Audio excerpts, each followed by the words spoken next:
Hi, my name is Lori Woodward, and I'm from Grand Rapids, Michigan. I was raised with both parents. We went to a very small Baptist church, and we got there 5 minutes late and left 5 minutes early so that we did not have to talk to anybody for any reason. I was not allowed to have friends at church. I was not allowed to have friends in the neighborhood or at school. In our neighborhood, I had to stay in our yard, and nobody was allowed to come over. At school, when all the other kids were out playing, I had to stay inside. I would sit by the window and cry because I couldn't be outside with the other kids. I was confused and angry and hurt, but I didn't know what to do with those feelings, and I knew better than to question my parents about them. I knew exactly what was going to happen if I did. At 7, I was forced to start having sex with my dad on a daily basis.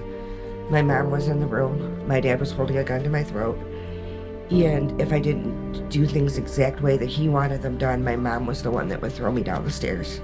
All of the abuse continued. At 14, he got very angry with me and was beating me with a belt, shoved me up against a stair and broke my tailbone. So when I went to school the next day, one of the counselors saw me limping and questioned me. They ruled it as over-punishment, but said if it happened again, we would be taken away.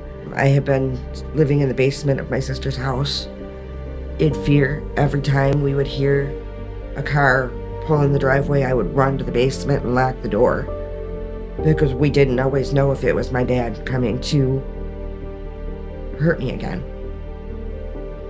When all of the abuse came out in my family and I said, do not tell my sister, do not tell my sister, and I was repeated it several times, they didn't tell her, but they brought her and said, you're going to tell her. And that was just an amazing day. She believed every word that I said and was supportive and came and got me the next week so that we could attempt to prosecute my dad. But the recovery for me was very slow, and what God was doing in my life at that time was very slow. Because of the way I had been raised and because of the difficulty I had with people, it took a long time for me.